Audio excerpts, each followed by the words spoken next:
வந்தாரை வாழ வைப்பதும் வரவேற்பதும் நம் தமிழர் பண்பாடு. எனவே வரவேற்புரை வழங்க வருகிறார் திருமதி கனிமொழி ஆசிரியை அவர்கள். அனைவருக்கும் இனிய மகளிர் தின வாழ்த்து. அன்பு அறிவில் இருந்தால் சத்தியம் பிறக்கும், அன்பு மனதில் இருந்தால் கருணை பிறக்கும், அன்பு உணர்வில் இருந்தால் காதல் பிறக்கும், அன்பு செயலில் இருந்தால் அகிம்சை பிறக்கும், அன்பு கல்வியில் இருந்தால் தன்னம்பிக்கை பிறக்கும். நிகழ்ச்சி என்று ஒன்று இருந்தால் கட்டாயம் வரவேற்பு இருக்கும் என்று சொல்லி என் வரவேற்பு உரையை துவங்குகிறேன். தடைகளை தகர்த்தெறிந்து சாதனைகளோடு சரித்திரம் படைக்க கடவுளால் படைக்கப்பட்ட கற்பக விருட்சகமே பெண்கள். தாய்மையின்றி தலைமுறை ஏது, பெண்களின்றி பிரபஞ்சம் ஏது என்று கூறுவார்கள். ஆம், ஒரு பெண்ணின் ஆற்றலை கணிக்க உலகின் அளவுகோல் போதாது. இப்படி பெண்களின் சிறப்பை சொல்லிக்கொண்டே போகலாம். இப்படி பெண்களை சிறப்பு மிக்கவர்களாய், ஆற்றல் மிக்கவர்களாய், தன்னிகர் இல்லாதவர்களாய் படைத்த எம் பெருமானை போற்றி முதலில் எம் ஆண்டவரை வரவேற்கின்றேன். அடுத்தது, பெண்களை மதிக்க வேண்டும், போற்ற வேண்டும், பாராட்ட வேண்டும் என்ற நினைவை செயல்படுத்தி இம் அமர்வை ஏற்படுத்திய அருட்தந்தை அருள்ஜான் போஸ்கோ ஆமேன் வலையொலியின் நிறுவனர் அவர்களை அன்போடும் மரியாதையோடும் வரவேற்கின்றேன். அதோடு இறை பிரசனத்தை நம்முள் பாடல் வழியாக கொண்டு வந்த திருமதி உஷா ஜாஸ்மின் அவர்களை அன்போடு வரவேற்கின்றேன்.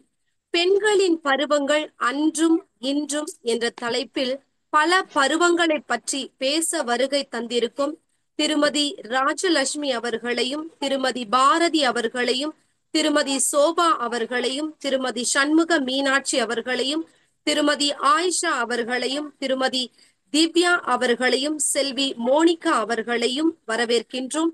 மேலும் அவர்களை வரவேற்க காத்திருக்கும் சிஸ்டர் ஜெயந்தி அவர்களையும், திருமதி வித்யா, செல்வி லத்திகா, ஜீவிதம் ட்ரஸ்ட் மாணவிகள் நிவேதா, சுபாஷினி ஆகியோரையும் பாசத்தோடு வரவேற்கின்றோம். சிறப்புரை வழங்க வந்திருக்கின்ற திருமதி லதா அவர்களை அன்போடு வரவேற்கின்றோம். மேலும் அவர்களை அறிமுகப்படுத்த இருக்கின்ற திருமதி டயானா அவர்களை மகிழ்ச்சியோடு வரவேற்கின்றோம். அதோடு நாம் சொல்ல வரும் கருத்துக்கள் நினைவில் பதிய வேண்டும் என்றால் ரசனையுடன் சொல்வதே கவிதை.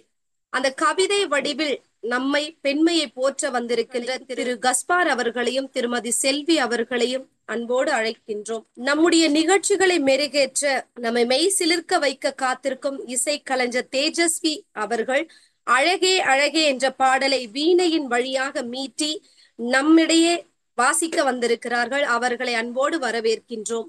மேலும் பேசுவதை விட பாடல் வழியாக பெண்மையை போற்ற வந்திருக்கின்ற திருமதி பிரியதர்ஷினி அவர்களையும் திருமதி பாத்திமா அவர்களையும் அன்போடு வரவேற்கின்றோம். மேலும் நன்றி உரை கூற வந்திருக்கிற செல்வி நிரோஜினி அவர்களையும் அன்போடு அழைக்கின்றோம். இந்நிகழ்ச்சிக்கு வந்திருக்கிற உங்கள் யாவரையும் ஆமேன் வலையொலியின் சார்பாக மிக தாழ்மையோட அன்போடும் மகிழ்ச்சியோடும் பெருமிதத்தோடு வரவேற்கின்றோம். அனைவரும் வருக வாழ்க. நன்றி. வரவேற்புரை வழங்கிய சகோதரி அவர்களுக்கு நன்றி.